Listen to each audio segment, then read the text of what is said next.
Praise the lord. ದೇವರ ಅತಿ ಪರಿಶುದ್ಧ ನಾಮಕ್ಕೆ ಸ್ತೋತ್ರ ಉಂಟಾಗಲಿ.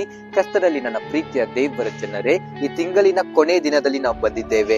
ಕಳೆದ 5 ತಿಂಗಳೆಲ್ಲ ದೇವರು ನಮ್ಮನ್ನು ಕಣ್ಮಣೆಯಾಗಿ ಕಾಯ್ದು ಕಾಪಾಡಿ ನಡೆಸಿದ್ದಾರೆ. 6ನೇ ತಿಂಗಳಿಗೆ ಕಾಲಿಡುವುದಕ್ಕೂ ಕೂಡ ದೇವರು ಕೃಪೆಯನ್ನು ಅನುಗ್ರಹಿಸಿದ್ದಾರೆ. ಸೊ ಈ ತಿಂಗಳು ಪೂರ್ತಿ ದೇವರು ನಮ್ಮನ್ನು ಕಣ್ಮಣೆಯಾಗಿ ಕಾಯ್ದಿದ್ದಾರೆ ಎಂಬುದಾಗಿ ನೀವು ದೇವರಿಗೆ ಕೃತಜ್ಞತಾ ಸ್ತುತಿ ಮಾಡುತ್ತಾ, ನಾಳೆ ದಿನದಲ್ಲಿ ಇರುವಂತ ಭಾನುವಾರದ ಆರಾಧನೆ ಹಾಗೂ ವಾಗ್ದಾನದ ಆರಾಧನೆಗೋಸ್ಕರ ಈ ದಿನದಲ್ಲಿ ನೀವು ಪ್ರಾರ್ಥನೆಯೊಂದಿಗೆ ನೀವಿಡಿ. ದೇವರು ಖಂಡಿತವಾಗಿ ನಿಶ್ಚಯವಾಗಿ ನಾಳೆಯ ದಿನದಲ್ಲಿ ನಿಮ್ಮೊಟ್ಟಿಗೆ ಮಾತನಾಡಲು ಆತನು ಶಕ್ತನಾಗಿದ್ದಾನೆ. ನಾಳೆಯ ದಿನದಲ್ಲಿ ಯಾರು ಕೂಡ ಮಿಸ್ ಮಾಡದ ಹಾಗೆ ಕುಟುಂಬವಾಗಿ ನಿಮ್ಮ ಸಭೆಗೆ ಹೋಗಿ ದೇವರನ್ನು ಸ್ತುತಿಸಿ, ಆರಾಧಿಸಿ, ಪ್ರಾರ್ಥನೆ ಮಾಡಿ, ಸತ್ಯ ವೇದವನ್ನು ಧ್ಯಾನ ಮಾಡುತ್ತಾ, ದೇವರು ಕೊಡುವಂತ ವಾಗ್ದಾನವನ್ನು ಅಂಗೀಕರಿಸಿ ಸ್ವೀಕರಿಸಿ ಅದರಂತೆ ನಡೆಯುತ್ತಾ ನೀವು ದೇವರಿಗೆ ಪ್ರೀತಿಯ ಮಕ್ಕಳಾಗಿರಿ.